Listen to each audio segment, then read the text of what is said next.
Welcome, everybody, back to the Nosebleed Sports Podcast. I am Chris Witt, and sitting in front of me, as always, is my cousin Adam Schmidt. Adam, how are you today? I'm great. I'm just great today. Just great. Yeah, Good. That's all I've got for you. How are you? If I was any better, I'd be you. Okay. So we got a good start to the song "Broken Wings," Mr. Mister.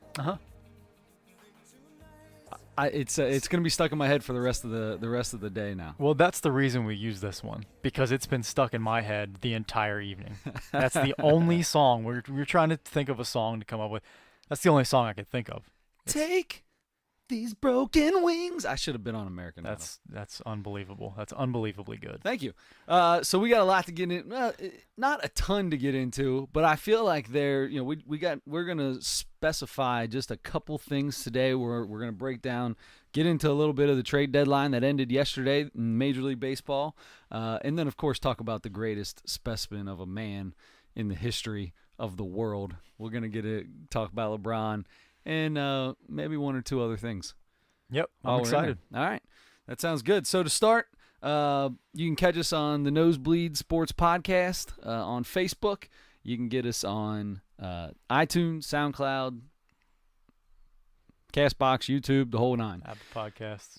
As usual, we are live on the Facebook Live once again today. So we didn't really tell anybody we were going to do it. This was just kind of a spur of the moment one. So if you get on there, got any questions, pop it up. I will. We'll have it up here and we'll check you out and see what you got going on. Mm-hmm. All right, so let's start off.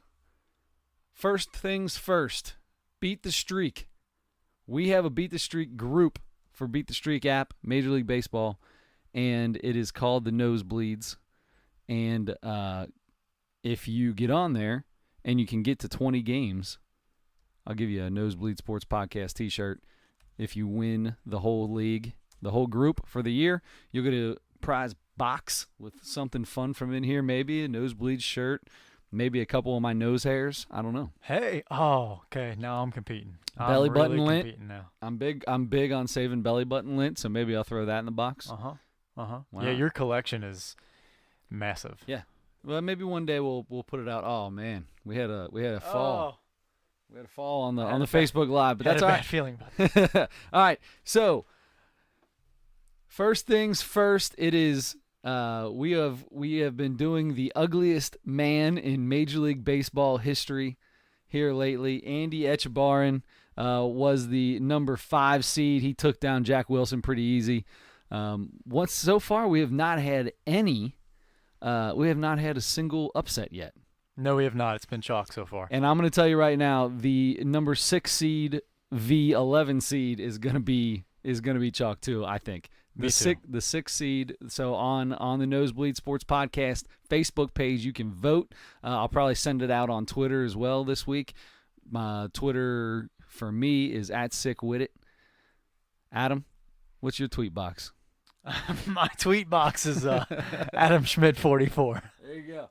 All right, that sounds good. So this week, the number 6 seed, a man held close to my heart, Mr. Ron Robinson, against number 11, John Lackey. Yeah, it's a former Red, Ron Robinson. Former Red. For some reason, I want to say he coached one of my cousins in California's softball team. No way. I don't know this. One of your cousins in California. Girls softball. She was legit. Brooke was legit. Okay. I'm pretty sure she played in college. Okay. So I had no idea you had a cousin on the Witt side of the family in California. Yeah, because we have several on the Roop side. Yeah, no, I have. We have two. I have two. Well, they're my dad's cousins, I should say. It's my dad's cousins. Yeah, okay. Tyler, who has his own sports podcast, who is a Tyler Roop, cousin of ours. Cheap The Seats. Cheap Seats. Check it out. UCLA Radio every Wednesday, 5 to 8 Pacific time.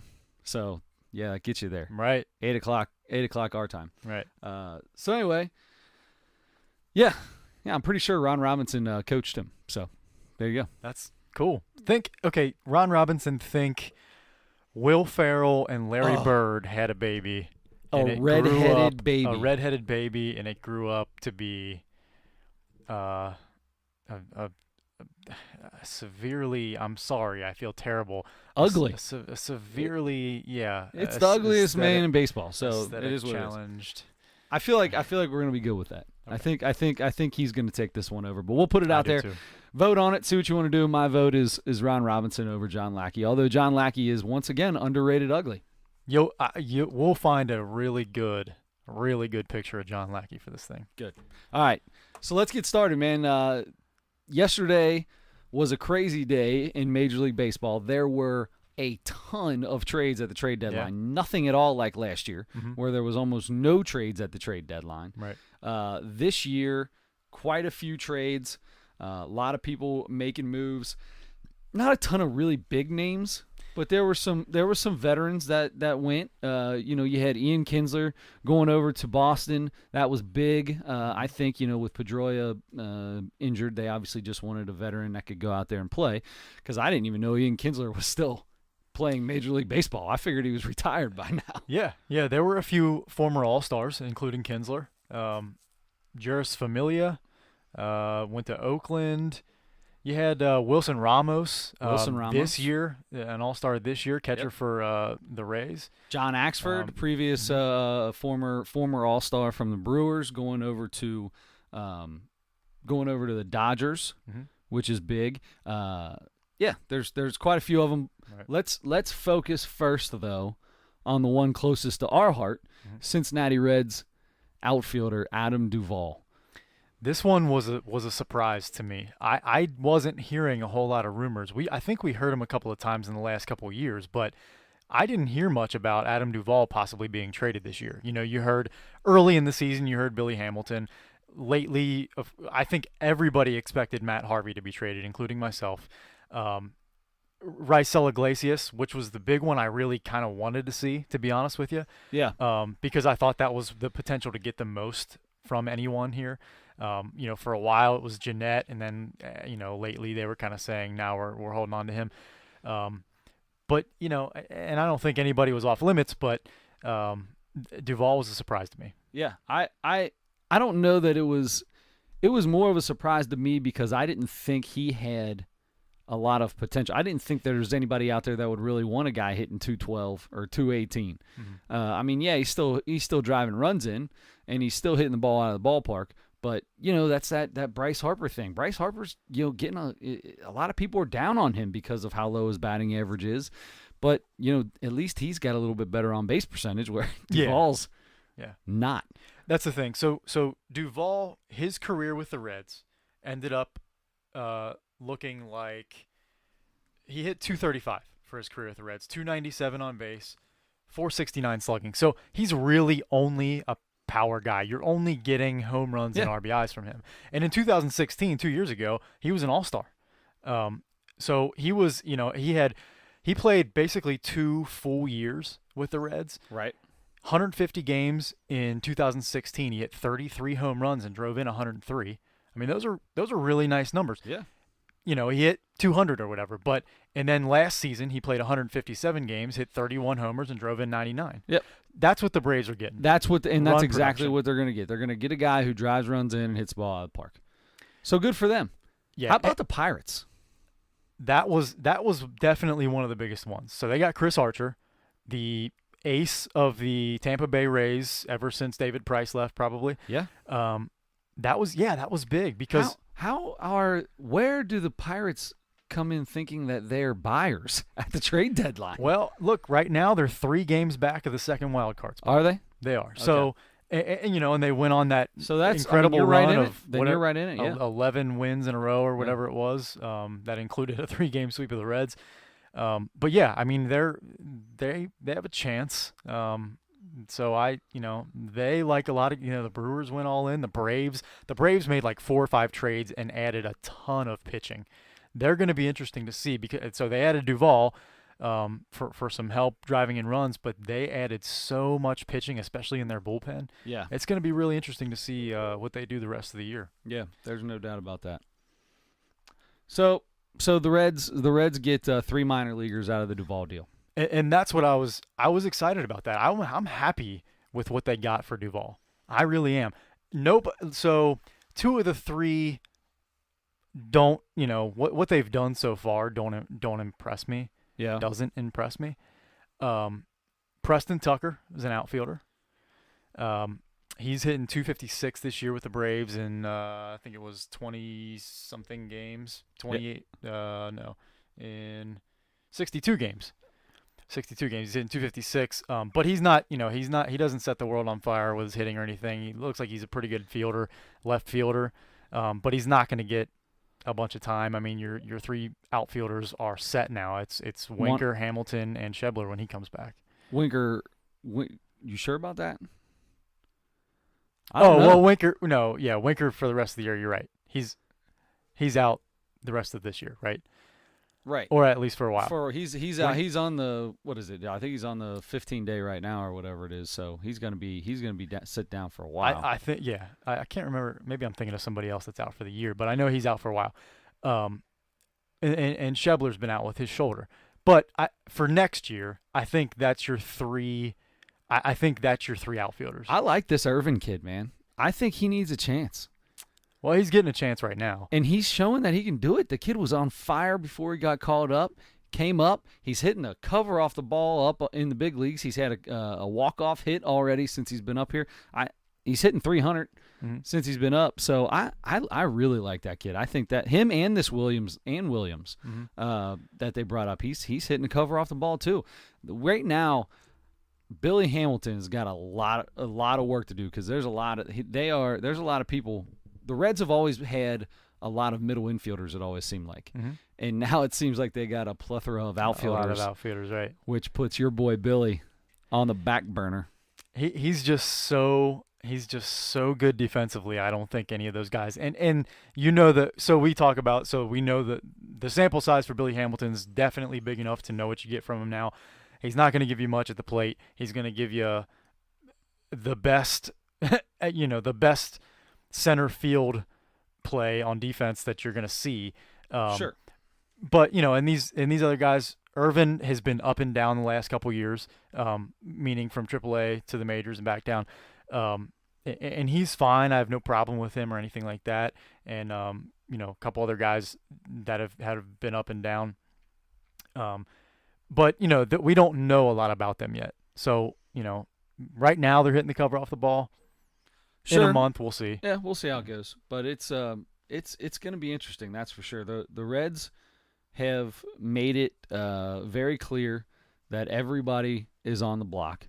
They're they will accept talks from everybody. Now, my question is, in that case, are the Reds done? Because you see deals being made in August all the time after the trade deadline with the whole waivers deal and all that stuff. Right. Are the Reds done? Because I don't think they're done. I think you're going to see at least one other, probably a guy like Iglesias is who pops into my head immediately. Because you get into August and you get a team who is either their closer is bombing or somebody gets hurt. They're going to need a consistent closer, and Iglesias is your guy. So I truly think that it's not over, but it's got to still be an option, right? Yeah, you're probably right, and there's still a chance for Harvey certainly to get dealt because, like you said, and with all the pitchers that were dealt in this deal, minor league and major league pitchers,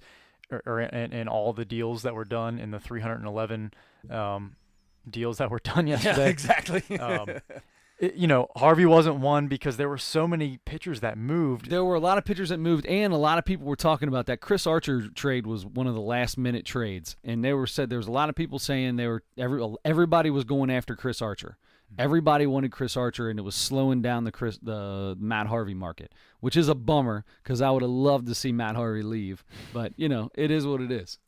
He hasn't been bad, though. I mean, 2 starts ago, he was really bad, and then his last start right before the trade deadline, he was pretty decent, and that might have been part of the problem. I don't know how much it really matters, but they won the last game that he pitched, and after that, a couple of the Reds took to Twitter to show their support and kind of push for Matt Harvey to stay on. Yeah, whatever. It's probably your teammate, not, but it is what it is. Right.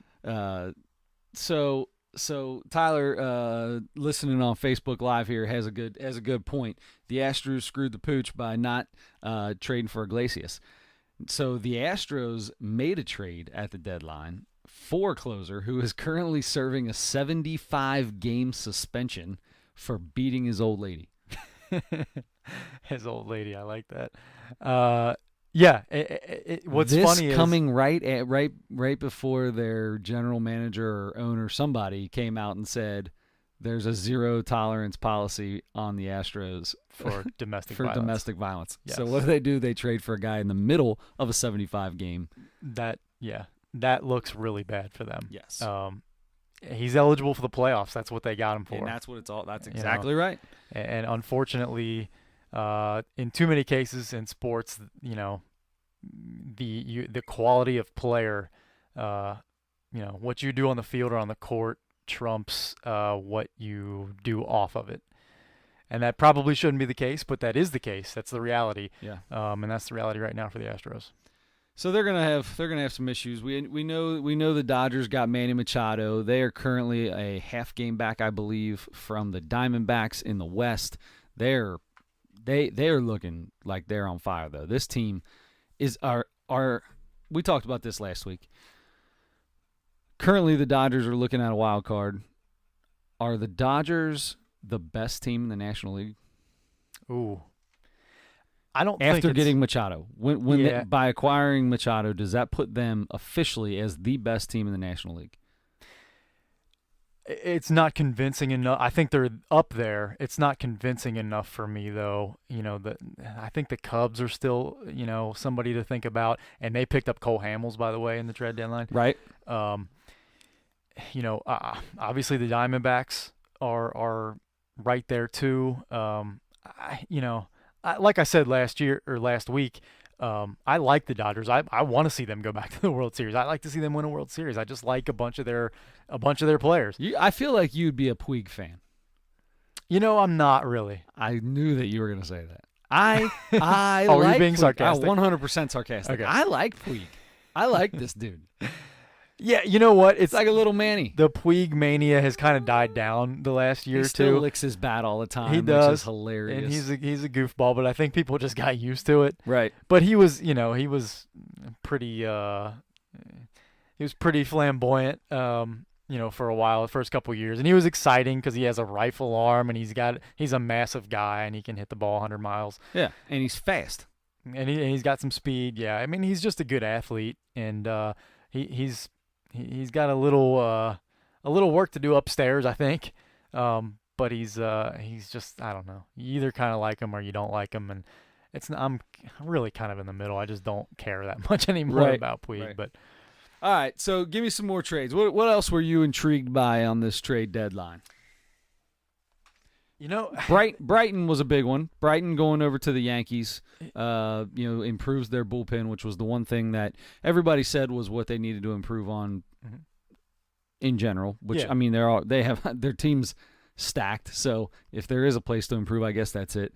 What was funny is the Baltimore Orioles traded every single guy on their roster, it seems like. I mean, they traded everyone except Adam Jones, I think. When you are the worst team in all of baseball by far, who cares? What do you care? Anybody giving you anything good, try to get something for them, right, and start over. Exactly. I don't know. But Tampa Bay actually did that as well. Tampa Bay traded away a ton of their guys, including Wilson Ramos, their all-star catcher, but they traded for Tommy Pham, too. That was a little. I know. I was confused by that, but I get confused by a lot of things they do. I don't know. Let's see. The Indians got Leonis Martin from the Tigers. Brad Ziegler. You mentioned the Cubs getting Cole Hamels. Right. I think that'll help them. Yep. Brian Dozier went to the Dodgers, so their middle infield is completely different within a week. Kevin Gausman and Darren O'Day from the Orioles went to the Braves. That's Imagine one that, of the Orioles. 5. Yep. Yeah. Okay. All right. So what was the best move made at the deadline? What was the best move? Was it the Reds getting something for Adam Duvall? That's one of the better moves. No, I think I think the Cubs getting Cole Hamels is right up there, and they're probably top 3 moves. Machado to the Machado Dodgers, for that sure. makes them incredible now. I mean, that yeah. is that improves their team incredibly. Yes. Those are the 2 that stick out to me the most. And then, I don't know, maybe Archer comes on and gives the Pirates that push they need to just squeak into that. I don't know. Yeah, that's tough. We're going to find out. I think we're going to get to see him, though, probably before the end of the year. The Reds, I mean. Right. So we might get to see him up close and personal. But we'll see. There are a lot, like you said, there are a lot of guys that are names that we know that have moved around. The Yankees got a lot of arms. I just realized this. They got Lance Lynn. Mm-hmm. They picked up, we already said Zach Bryton. There was another one I just scrolled through here. Now I can't find it. Anyway, there was another left-handed pitcher. Here you go. Oh, J.A. Happ. Right. Yeah. So that's one I keep forgetting about too. Yeah. I mean, I tell you what, they've really made some moves for a team that's as good as they are. They really went out and did something. Well, they're going to need to, because the Red Sox are even better. As good as the Yankees are, the Red Sox are even better. The Yankees are going to have to play in a stupid 1-game wild card, and they're going to be 8 games better than the next best team. Maybe double digits. Yep. 10 games better than the next team. Maybe. It's ridiculous. Maybe. They could have. But terrible. You know what? If they were 1 or 2 games better, and they won that game and they won the World Series, you'd be like, oh man, I think that wild card thing is kind of cool. An extra team gets a chance, and they can make it happen. All right. Well, so trade deadline's over. We're where we are. This is kind of the dog days of summer coming now. So this is where you're really going to see teams making a move. Let me ask you this. Ask me. So, like you said, there's still a chance that the Reds make a trade or 2 or however many. And the big talk was Matt Harvey leading up to the trade deadline. He's still with the team. So since they didn't trade Harvey, they have a 6-man rotation right now. What does that – so, and Jim Riggleman already said – They're in Washington, I think, starting tomorrow. I want to say tomorrow or Friday. They're going to meet.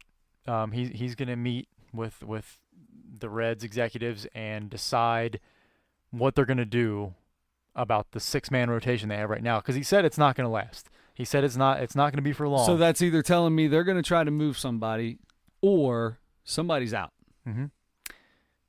I mean, is it going to be Harvey? Is it going to be Bailey? Is he going to move to the? He can't be Bailey. He's been unbelievable his first 2 games back. And if you move Bailey to the bullpen, he's just going to have a surprise injury come up, so he can force himself back into the minors, so he can continue to start. Or he'll convert himself to a left-handed pitcher, and just throw left-handed because then he'd be terrible, and they would have to try him again in the rotation. Yeah. He'd try something. He'd do something. He would do something. Or he would say something. Yeah. He's already done all that. So yeah. So why wouldn't he continue? Right. All right. So with the Reds, I want to jump into a swipe left, swipe right. Mm-hmm. So I'm going to start off the swipe left, swipe right edition of this show with the Reds are in the playoffs in 2 years. Oh. Obviously not next year. They just don't Right. have the pitching to do it. They have the Right. offense. They don't have the pitching to do it. Right. I can be realistic. 2 years. Swipe left, swipe right. In 2 years, I can see them possibly being good enough to get into the wild card spot, possibly. I think the Brewers are set up fairly well. The Pirates are still kind of a mystery, honestly, to me. They traded away a couple of their better players over the offseason, and they're suddenly back in the hunt to get into the playoffs. The Cardinals are always kind of good. So they have. I feel like you're about to swipe left on this. I think I am going to swipe left. You're terrible. That's horrible. I don't think that that was the most unconvincing upset thing I've ever seen. No, I think I swipe left, but they're not far. I don't think they're far from it. I swipe left hesitantly. Yeah. What do you have Swipe on right, Swipe 100%. right for sure. Oh my gosh, yeah, are you kidding In me? 2 years. The way this team hits the ball, Castilla 2 years under his belt, Bailey will be gone. Mally's gonna be here. Romano in there. Castillo, we're gonna have a hell of a 1-3 punch. 1-2-3 punch. So 1-3 punch. So 1-3 punch. So you're convinced that those young guys that are in the rotation right now will be that much better in 2 years, and they will take the Reds to the next level, to where they make wild card, win the division, whatever it is, to make the playoffs. Yeah. Okay. You seem not to believe me. No, Don't worry, it'll happen. It just it'll happen. I want it to. What do you got? Swipe left, swipe right. What's your Okay, next one? so staying with that theme, swipe left or swipe right, Matt Harvey or Homer Bailey pitch out of the bullpen for the Reds this season. Swipe left. When Neither of them are going, because those are two guys. One, you know how Bailey is. Two, if they're going to try to attempt to do anything with Harvey, even with the waivers or anything like that, they are not going to take him out of the. He has got to start so other teams see him consistently in their rotation. Right.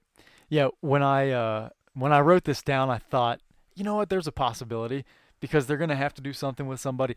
But thinking more about it, I think I swipe left on that too. Because they definitely could still trade Harvey, and if Bailey keeps up the way I don't think he will, but I think if he keeps up and at least pitches well enough to stay in the rotation, yeah, sure, he will. Yeah. All right, here you go. This is my favorite question on swipe left, swipe right today. UDF homemade brand chocolate chip cookie dough ice cream, best flavor of all time. Swipe right. Yes, I completely agree with that. There's not a close second for me. There's not a close second at all. Cookies and cream is my second. It's mine too. But I didn't know we were so how about that? together on Look this at ice cream this. deal. Holy man. cow. I agree with you, though. It's my second. However, it is a very, very far second. Mm-hmm. But I'll tell you, I've tried some other cookies and chocolate chip cookie doughs from other brands. Yeah. Not as good. Not as good. No. Still delicious. Oh, it's good. Not nearly as good as homemade brand. UDF's homemade brand chocolate chip cookie dough. It takes the cake, man. If you are not from the Cincinnati area or the surrounding region, and you have never had homemade ice cream, everybody talks about Graders from Cincinnati. Right. For me, it's homemade. It's homemade Graders. brand from UDF.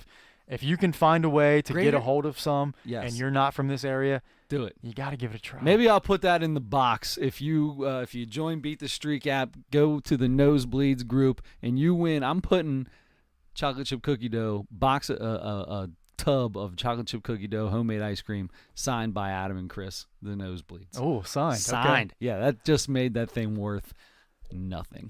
less than the $3 it cost to buy the pint.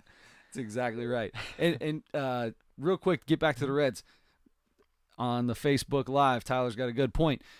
You also got Hunter Green coming up in that starting rotation in the next 2 years. So this is going to be, I'm telling you, possibly they are going to have a hell of a starting five. And, of course, Bailey's probably going to be here, so he'll be their fifth starter. But if Robert Stevenson keeps pitching, if he's finally turned a corner, because he's been really good for the last month or whatever in AAA. He's been so up and down. He has been. And he's been that number one pitching prospect down there for, I feel like 5 years. I know it's only been a couple, but it feels like forever. I almost feel like he's an afterthought. Something's gonna. He's almost at the point where we'd be better off getting rid of him for some other prospects and to help him. Sometimes you just need a new look, new flavor. Go somewhere else to tweak something and maybe find something in it that gets him back on track to where he should be. Because I think that kid's a great player. He's just lost the fizz is gone. He did, but his last 10 or 12 starts have been really good. I mean, yeah. he's been on fire down there. So I don't know if something changed, if something clicked, or if he's just kind of caught a hot streak right now, and at the end of the season it'll go away and he'll start out and have a 5.40 ERA to begin the next season or something. Very well like could that. happen because it's happened last 2 years. Right. Okay, so moving on with swipe left, swipe right. You would love to take these broken wings and learn to fly again? Oh, I had just gotten it out of my head. It was just gone. Swipe back now. Swipe left. Swipe left. You would not love to take these broken wings and learn to fly again? No, I don't want to learn to fly. I'm scared of heights a little bit. I lost my squirrel a few years ago. I don't. You lost your squirrel? You know, my dad always says it. I used to be able to climb up on the roof and hang Christmas lights, 2 stories hanging over, no big deal. I had my squirrel was good. I was good. I had plenty of squirrel in me, nothing bothered me. Now, I lost my squirrel. I get a little nervous. I get up there. The belly starts twisting. The butterflies in there started churning, and whoo, it tickles my peeper. It's that's a throwback. I feel like I hear that from a lot of people. Like the older you get, the less comfortable you are with stuff like that. Getting up on a ladder, on a high ladder, on a roof, and stuff like that. I'm always pretty nervous about that. But you're nervous about everything. I'm nervous about everything. That's totally right. I swipe right on that. So there you go. All right. Now I'm gonna let you do one more because I'm gonna take the last one because it's gonna put us into our next topic. Okay. So this next one is a very serious one. I'm sorry to be so serious. I know we like to joke around, but so swipe left or swipe right. If I were to pick up smoking, I would smoke menthol cigarettes. Swipe left. No way. You would be a Virginia Slims. I see you with them real skinny grandma long Virginia. The 120s you mean? Yeah, the 120s? Yeah, super skinny, about that long, about a foot long. I'd smoke Virginia Slim footlongs. Non-menthol? Virginia non-filter? I don't see you a menthol guy. I feel like you're not a mint guy. Not a menthol guy? I feel like I like the taste of mint. But there's every flavor in tobacco now. Is there? Yeah, because I plan for production to make it. I would if they made chocolate chip cookie dough tobacco, I'd probably smoke. Yeah. If homemade came out with their own cigarettes, I'd probably become a smoker. I'd buy it by the case, meaning like 10 cartons to a case. 10 cartons to a case. Is that? I feel like 12 cartons are in I wouldn't even smoke them. I would just set the whole case on fire and just stand over it and just inhale the cookie dough nicotine. That's the best part of cigarette smoke anyway, right?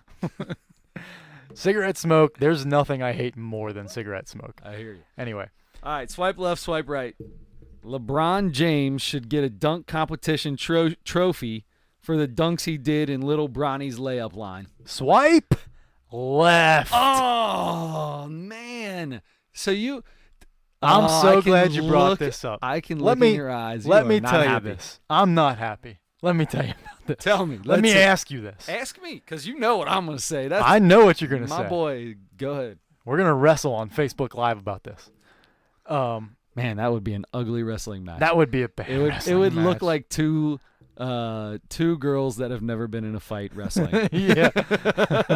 And I'd be so apathetic about it. I just wouldn't try. You don't want to hurt me. No, I know. Just because I know I would be wasting my time, you could pummel me. No. If you wanted to. What are you saying? I'm fat? No, I'm just saying you could pummel me. You could whoop me. All right. Anyway, so LeBron James, there's a video almost every week out over the summer where LeBron is at his son LeBron James Jr.'s AAU Little Bronny game. Yep. So he's 13. He's in the 8th grade. I think he's entering his freshman year in high school. He's in the summer between his 8th grade and freshman year right now, for the way I understand it. I'm pretty sure that's correct. So he plays AAU on probably one of the best teams in the country. And there have been a lot of videos of him. He looks like a really nice player. He had his first dunk ever the other day, I think last weekend. It was in warm-ups, but that's what everybody says is his first dunk he's ever done, and it looked easy. But there's a lot of video of LeBron at these games. A lot of times he's standing up, he's kind of walking around. This past game, Bronny hit a 3. LeBron's doing the 3, whatever. Sometimes it's the arrow. Sometimes actually a kid in that game on the opposing team hit a 3 and did the 3 arrow at LeBron as he was walking. Oh, that is down the floor. awesome! I love that. But LeBron's throwing the 3 thing up and he's hollering and stuff. And the big thing for me is he's coaching his son from the stands. Don't do that. Don't do that. My question to you. Okay, so you have those things, and that's the big one for me is coaching from the stands when you're a parent. The other thing is, you mentioned it, he joined the layup line, and he put on this unbelievable exhibition of dunks. And those are like all nice and fun to watch. But it's this 13-year-old AAU game. Let the kids warm up. Let the kids do their layup line and warm up for the game. Sit down. Everybody knows you can do that. Adam. Is LeBron James the annoying AAU parent? Okay. If he's not LeBron, then he is. But he's LeBron. Dude, if you played basketball with Larry Bird's son, and Larry Bird is on the side, and he's talking to his boy, Larry Bird is allowed to coach his kid from the stands because it's Larry Bird. If Larry Bird wants to come out and get in the layup line with all these 13-year-olds and start chucking threes in the layup line, guess what? Everybody's going to love it. It's okay. It's LeBron. It's a show. It's LeBron. The kids are still warming up. He dunked it like 6 times, I think. The kids all got their layups in still. They were all right, and they got a show. The whole place got a show. It's dude. How you upset about that for real?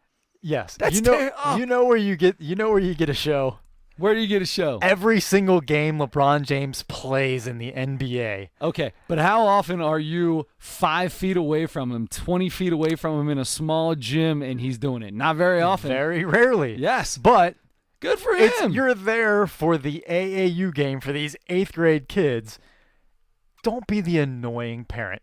Look, if you want to coach, I don't care anybody who you there are. thinks he's annoying. Yeah, I feel like, look, I like LeBron James a lot. I am a LeBron James fan. If I'm there, I might think it's kind of cool for a minute, but honestly, you always hear the stories about the parents and the coaches and the players a lot of times in AAU basketball. And there are a lot of really unfortunate stories and unfortunate events, situations that go on there. But yeah, like some of the parents living vicariously through their kids and being helicopter parents and overdoing it, over getting involved in their kids' sports lives. And I just feel like, yeah, if I was there to be at that AAU game, if I'm a parent of another player or whatever. Are you going to say something to him? It might be. No, of course I'm not going to say something to him. Of course. I wouldn't do it if it's some dumb stranger that does nothing. But I don't know. I can just see being a little annoyed. Like, dude, sit down and just watch your kid play. My biggest thing is don't coach. Coach it. Let the coaches coach. You're a coach. You are Yes. a coach. So I understand that annoys you. Now, what is he saying from the stands? Do you have any idea? Have you heard him? No, I'm sure what he's saying makes sense. How do you know? It does. He's one of the smartest But players how do you know probably in the history of the game. How do you know that that's what he's doing? If you never heard what he was saying, he might just been cheering his boy on. No, you can see him coaching in tons of videos. I'm telling you. Okay, I haven't seen I will show you them. You can see him coaching from the stands as LeBron's walking up and down and doing free throws and stuff. If I'm the coach, every other person's dad does that, and I'm going to say, hey, sit down, I got this. Or, whatever. It's AAU. He can go find another team. Just sit down, I got this. If LeBron's doing it, I'm like, dude, whatever you want to say, anything you have to say, feel free. You have carte blanche on anything you want to do in for my kid. Because as a coach of an AAU team, I don't know as much as LeBron James. But, okay, so then invite him to be a coach on the team. I agree, but the problem is you can't invite LeBron James to be a coach on the team because he's probably not going to be there all the time because he's got so many other things to do. So you obviously are going to want your coaches to be there all the time. So you have your coaches there, and then when LeBron shows up and he wants to say anything, feel free. Then sit on the bench and be an assistant I'm okay coach. with that. Sure. Call yourself an assistant or call yourself the head coach or whatever. Call yourself a coach on that team, and as much as you can be there. Because here's the thing, and we're getting ready to transition into the more positive LeBron story. LeBron James, I don't think there's any question about what kind of father he is. He's at every one of his kids' games. He's always talking about them, in the media. He's got them around all the time at games and stuff. He posts a ton of stuff on social media about his kids and his wife. He is a family guy, and I love that about him. But so that's the thing. Like, but if you're you got to understand how it works, though. Be a coach. Like, okay, if you can't be there all the time, that's why you have more than one coach, and that's fine. But sit on the bench. Sit on the bench with the team if you're going to coach. I'm fine with that. Then tell him to sit on the bench. But I'm going to tell you right now, if I'm coaching a team and LeBron's kid's on my team and he wants to say something to anyone on the team, I might call a timeout and tell the kids to go over to the other sideline. Go over there. Go over to the stands. Timeout. Go stand on that sideline on the other side where LeBron is. He's got something he wants to tell you. I'm sitting back. Go ahead. It's the king. That's why I think we came to a compromise here. Is just have him sit on the bench. Just have him sit on the bench. All right, I'm okay with that. Have him sit on the bench. That way he can actually be a coach. Yeah. There's a difference between LeBron yelling from the stands and a 43-year-old divorced parent who peaked in high school doing the same thing. Yeah, there is a difference. Absolutely there is. Absolutely there is. But still, I don't care. The parents, because what if he tells if he tells Bronny something different than the coach is telling him, and they're conflicting messages, that's not whether LeBron's right or not. I agree. I know where you're going. That's not right. It's not right. But you're not teaching him the right thing. I gotta believe that if LeBron James' kid is on an AAU basketball team, and that coach is probably he's probably fine with it. handpicked by LeBron James to coach his son, and they probably have a lot of the same views. You're probably right. Wow, that was relatively easy. Just on that part of it, Just on though. that part, you stinker. Oh, good. So we kind of mentioned LeBron is a family guy. There's no question about his ethics. The man seems to be, none of us know him personally, but he always does and says the right thing. He's never been on the bad side of the media. He's been on the bad side, but never done something to deserve it. But he's never got himself in trouble. He's never. Right. And he has been in the spotlight since he was 14 years old, 15 years old. Yep. And it's the worst thing he ever did was go out and. I think his mom got a Hummer for him. I mean, that was the worst thing that ever happened before he graduated. Right. And he was driving a Hummer that was probably given to him, even though anyway. But yeah, so the guy is an amazing person, is what it seems like from what I can tell. He loves Akron. He loves where he's from. He truly believes that he was blessed when he was young, because he was such a good athlete, to be taken in by a couple different families and give him what he needed to succeed in life. Therefore, he has come up with this I Promise school. The LeBron James Family Foundation started $8 million, I believe, they put into this. It's pretty impressive. It gives me cold chills. It's pretty impressive. It's a public school, free tuition. The kids get a bike. They get a bike to ride to school with. There are so many things. It's a school unlike any other, I think, probably in the world. There's so many. There are a lot of special things that happen for these students. And for the first year, it's 3rd and 4th graders, and then they're going to add a grade every year until they get 1st through 8th. And it's a traditional public school. Right. So LeBron James said when he was in 4th grade, he missed 83 days of school. Yeah, because they were moving around constantly. Yep.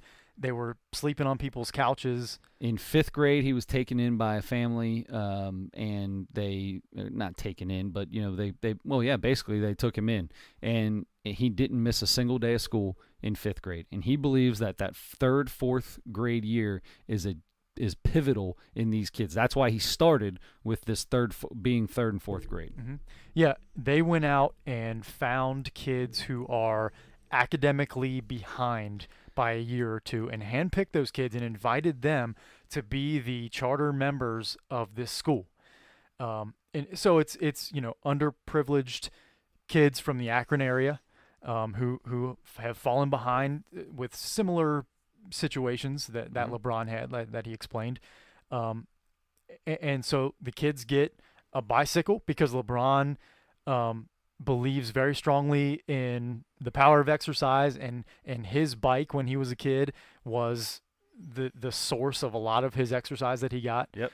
So this school is not just about education. It's about nutrition. It's about exercise. It's about helping families. The whole family. This is for the whole family. He's given breakfast, lunch, and a snack every single day to these kids. There's 240 kids. There's GED. I believe you can get your GED if you're a parent. Mm-hmm. There's the ability for you to get your GED. There's job placement service for the parents in this. It's from 9 to 5. It's an extra long school day so the parents can work while their kids are at school and not have to worry about what their kids are doing outside of school afterwards. And it's like 11 months of school. Yeah, it's July through May. He basically is like, you guys you get a month off. Yeah. And I'm sure it's set up a little bit differently. I don't think they're going to be taking like science and math classes from 9 to 5. I think they're going to offer other social behavioral health classes. Sure. There's going to be a lot of different things that kids are going to get out of this school that they're not going to get at normal schools. Even though it's a traditional public school, there's just a lot of stuff. The biggest one to me, though, if you graduate from this school, you get free tuition to the University of Akron. You get a free college education. That's so awesome. That's unbelievable. He's gonna and he's already been doing that with another program that he has where he's putting kids through college. He promises if they that's part of the I Promise before the school came out, where there's certain kids that if they went and I don't know if it was never missed a day, or there's all kinds of things they had to do, and as long as they did that from grade school through high school, then he would pay for their college education. Now he's taking the kids from this school and telling them that. And if you're going to this school, I feel like it's almost impossible not to pass through. Succeed, right? You have to succeed in this. It seems like he's setting up, giving you everything you can. This is the coolest thing I've seen anybody do with their platform in any sport. Yeah. I've never seen anything like this. There are some other athletes who have opened schools and stuff like that, but this one's out on another level. This one offers so much more than any other school that has been opened up by an athlete or anywhere else. It's just so cool for a guy who only has a high school education, who didn't go to college, who grew up in a single parent home, who was an underprivileged inner city kid growing up, and he gets it. He's got this head on his shoulders that he probably shouldn't have, and he doesn't take stuff for granted. He's so family oriented. He's so education oriented. I mean, he's a very intelligent basketball player, and he carries himself and like an intelligent person. And yeah. It's really impressive to see a guy who started where he started succeed. And there are plenty of success stories like that, but LeBron, guys, and I don't want to make it seem like nobody else is doing stuff, because right. there are a lot of athletes out there doing a lot of awesome, great things that we don't even know about, that we would never know about. And of course, this is going to be even bigger because it's LeBron. But I mean, I that I've seen, I have not seen anything that is this. I mean, this is you're basically taking 240 kids and giving them a life that they could never have. Yeah. Every year, every single year, not just one time, every single year. That's pretty amazing. And the school is set up to grow over the next like 5 years. Yeah.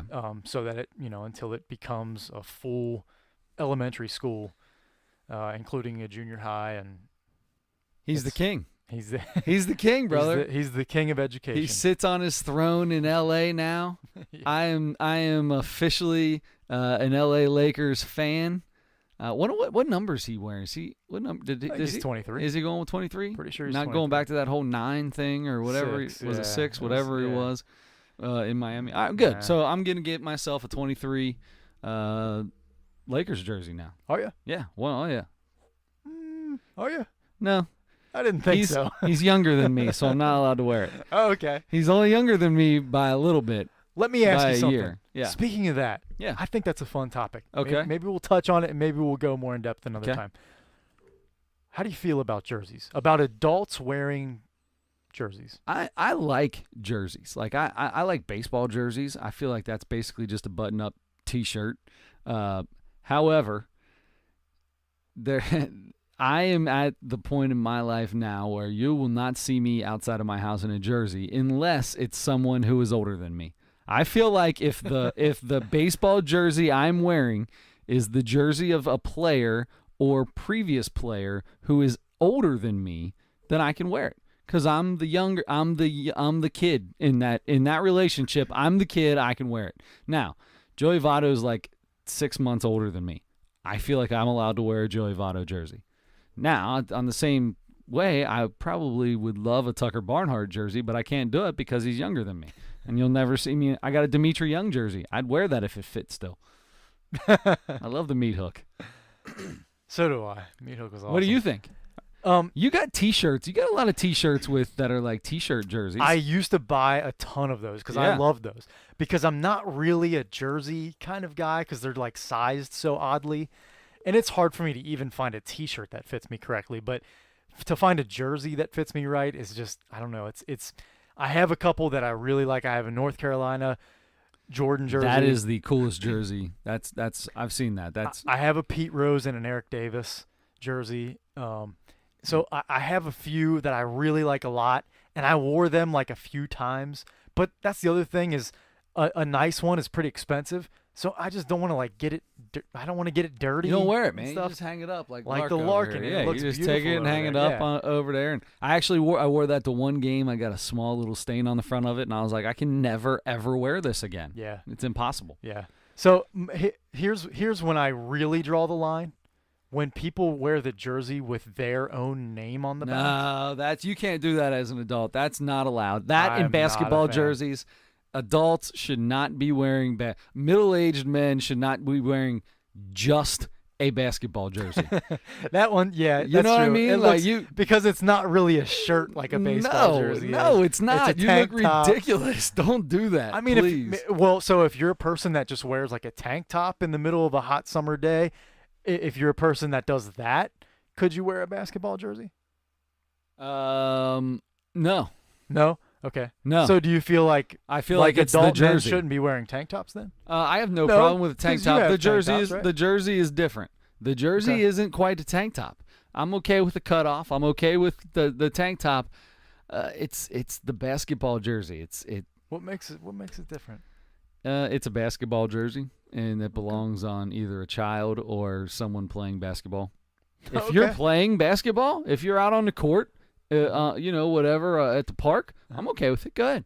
Throw the jersey on. When you're done, take it off, though.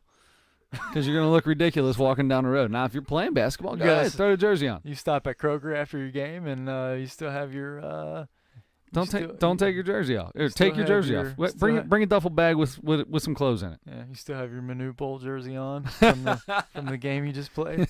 That's a jersey I would love to have. Manute Bull is older than me. I feel like I'd be allowed to wear that. If anybody, my birthday's in January. If you want to get me a gift, get me a Manute Bowl jersey. That's what I want. I like it. I mean, I'm down for that. I'm down for that. But yeah, so there you go. All right.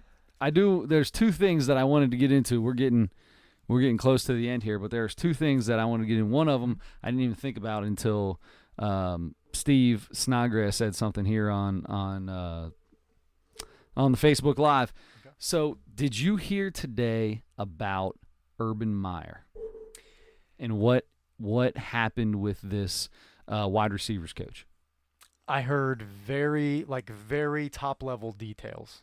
Okay, so really no details. I heard like basically a headline. all right. So what happened was he's got a wide receivers coach that was with him in Florida, and this guy was arrested in 2005. I want to say when he was at Florida. Domestic violence. Domestic violence. I did hear that. So he previously been there, done that. He hired him at Ohio State. Now, come to find out, apparently in 2015, 3 years ago, he was beating his wife again strangled his wife in front of his 2 kids or something like that. And the wife was texting back and forth with Urban Meyer's wife. And Urban Meyer's wife's like, listen, I'm going to tell Urban what's going on. You can't live like this. You need to get out of that house. They're now divorced, finally. It took them way too long. Mm-hmm. That's a psychological thing I don't even want to get into. Right. But so what they immediately put Urban Meyer said, I had no idea. I had no idea it happened again in 2015. Well, you're telling me that if your wife's in this conversation that she never said anything to him, man, that's hard for me to believe. You're laying your head down next to her almost every single night, and your coach that you have known for 15 years, who played for you when you were coached at Bowling Green, and she's texting your wife, you don't think that she's going to say something to you about that? Hard for me to believe too. I would think she, especially if she said specifically, I'm going to tell Urban. It's exactly what the text said. They found the text. So here's the thing. So there's already evidence. There is evidence, yes. So, and there's texts from this coach coming back to the wife saying, "Don't tell anybody about this. Nobody's allowed. You'll ruin my career if you tell anybody about what happened," and stuff like that. So he's incriminated himself already. It's already out there. So it's not one of those things where you can say, "Okay, well, sometimes people say and do things, and you don't know if it really happened or not." This has basically happened. So the thing is domestic violence is obviously a terrible thing, and it's gotten really bad here lately, and teams are cracking down on it. So Urban Meyer has been put on administrative leave with pay until and the school's doing an investigation on this. Yeah. Now, the wife. This is my thing. Urban Meyer right now is saying he knew nothing about it. All these texts come out now and showing his wife was involved in this.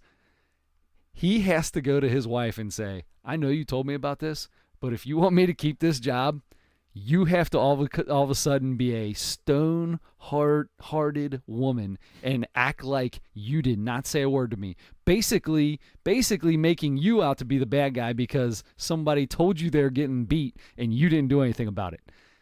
Wow. How does this – there's no way this ends good. No, there's not. This is a really bad situation.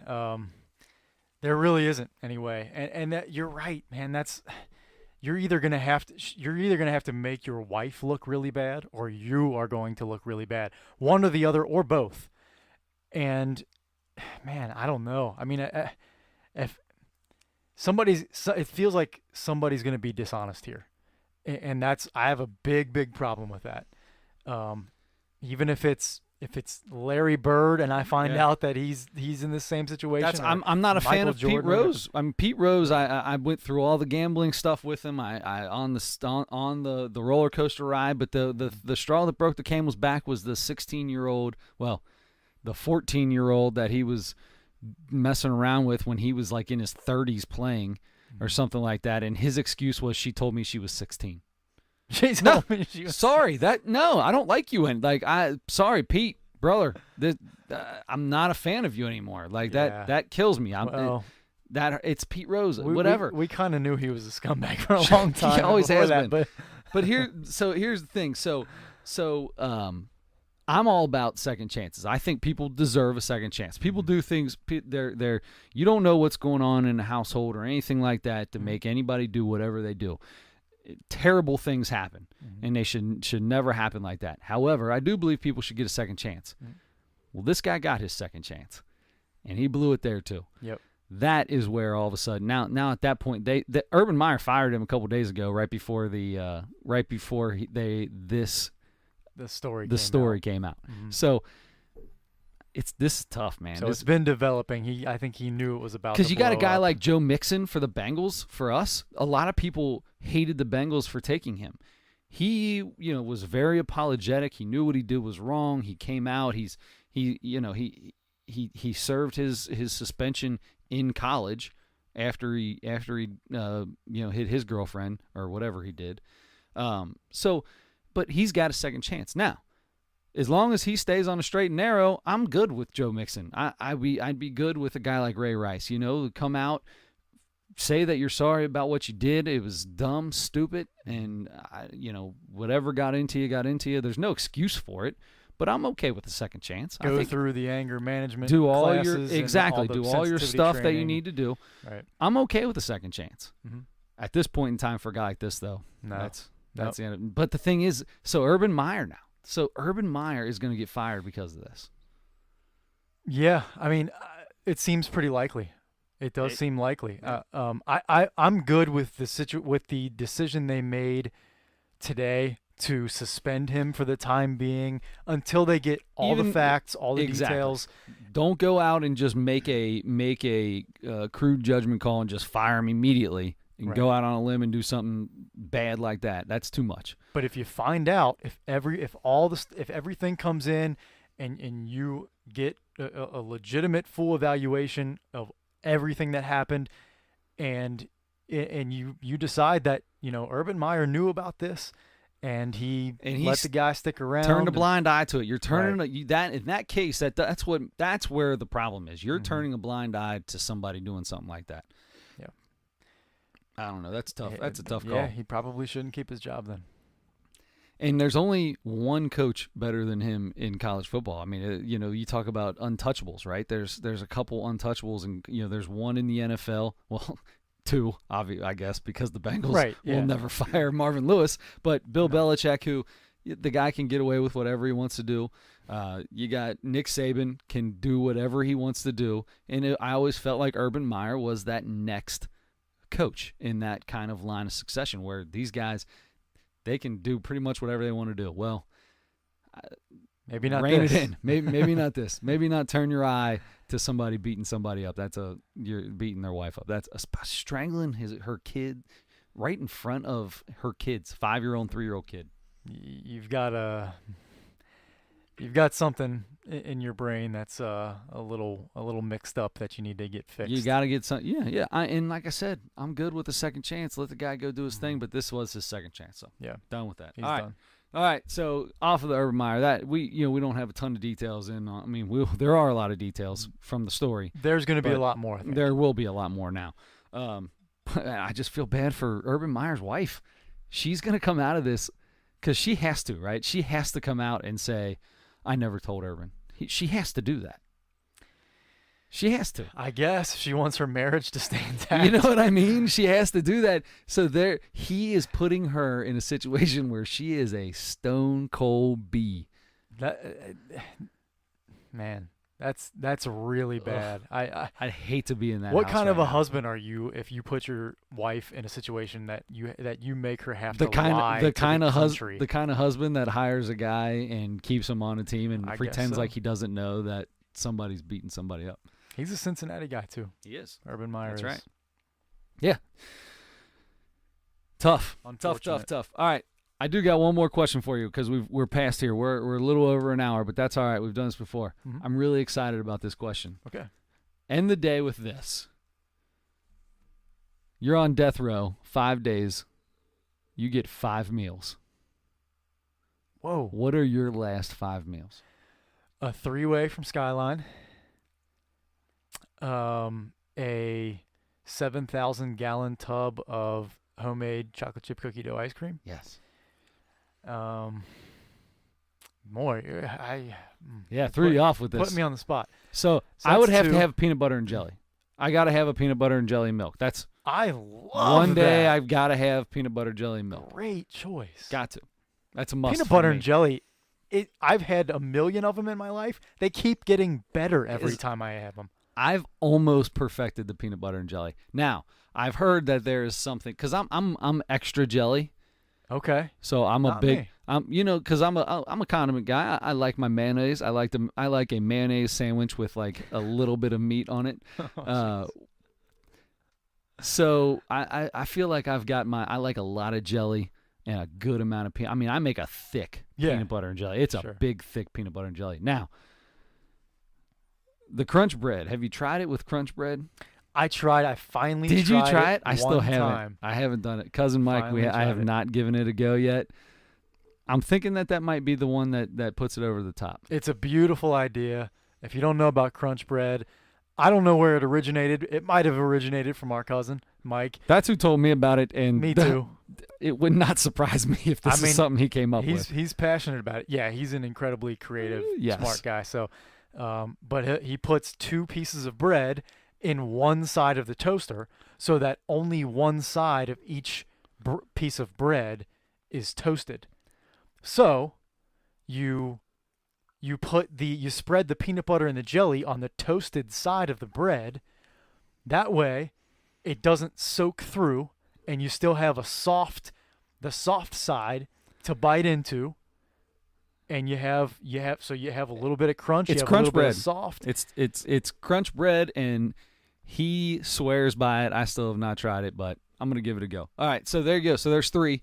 Give me 2 more, real quick. Holy cow! Let me get a sausage and cheese omelet from Santorini restaurant in Cheviot, Ohio. Wow. Okay. Let me get one of those. Nice. And last but not least, let me get a boy, oh boy. This is very difficult. Tyler says warm waffles. I'm not a waffle guy. Warm waffles? Warm waffles not- are no. nice. That's not my death row thing. No, it's not death row. Not for my me death row either. thing. You know what? Probably just a ton of really soft, underbaked chocolate chip cookies. Can I just go with just a giant tub of homemade raw cookie dough? Yeah, I mean, That's what I would do. Yeah, you can go with that. I would do that because I don't want the stuff that you get, the break and bakes or whatever Those they are are. I mean, they're delicious, good. though, It's too, good, yeah. but I need a freshly mixed raw egg and flour and butter. And Oh, that's what I need. Freshly mixed, not cold. Lukewarm from being from the mixer. That's where I think I would do that. when was the last time you baked cookies? I haven't baked cookies in probably a year, but I used to bake them a lot. I love baking cookies. I'll tell you. I mean, in those break and bakes, those are so convenient. It's like 12 minutes. I can't do the break and bake because I only end up baking like 4 cookies. I eat all the rest of the I eat the rest of the Well, cookie that's dough. good then. So you get cookie dough and cookies. But I always bake them for like a minute or 2 less than it suggests, just because I like them. I like them underbaked. Yeah, I do. Yeah. Oh man, I'm real hungry. I hear you. Yeah. And we're looking at 11:45 at night, so I think I'm gonna go upstairs and I'm gonna get me some onion cheese. I got some onion cheese today. So good. Some smoked bacon cheese, Guggisberg cheese up in Millersburg, Ohio. If you want to give us some money, I'll talk about your cheese all day long. It's no wonder your breath has been so bad this entire Yes. podcast. And The because onion cheese. it goes through, so we have these special microphones that we can smell each other's breath through. Yeah. So it goes into his microphone through all the cords and comes out my microphone, and I can smell his breath. I can So smell yours without the microphone thing just because my nose is so big. Because your nose is touching my mouth. It's like a bloodhound. I'm like a bloodhound with this thing, man. I can smell I can smell what you ate last week. You ate that onion cheese right before we went on. That's all I can smell. That's all I can smell, man. Oh man. All right. Well, so rest of the day, that's all we got for the day. That's it. I had a good time. Thanks as always, Adam. Thank you. Catch us on the Nosebleeds Sports Podcast on Facebook, at Sickwitted on Twitter for me. Your tweet box. Adam Schmidt 44. Adam Schmidt 44. You can catch us on iTunes. You can get it on Apple Podcast, SoundCloud, YouTube, Castbox. If there's anything else out there that you guys listen to that you would want us to put it on, I'll put it on there. So we'll go from there. Subscribe. If you subscribe, I'm still giving out T-shirts. I'm still giving them out. The shipment is due in tomorrow of T-shirts. So I got one. I got one for a young brother Dylan. Dylan Myers subscribed. He officially subscribed. Shout out to you, brother. Good job, Dylan. We appreciate it. We're bringing the young generation in to the Nosebleed Sports Podcast. Sure. So, it's a sports podcast for everybody. Yeah. So anyway, check it out. Check us out there. Anything else you got, brother? I'm good. I'm going to go to bed. All right. Don't forget to vote on the on the who's it today? Ron Robinson? Ron Robinson and John Lackey. John Lackey, ugliest man in baseball. All right, we appreciate it. Have a good one. For Adam Schmidt, I am Chris Witt. Don't forget to turn your headlights on.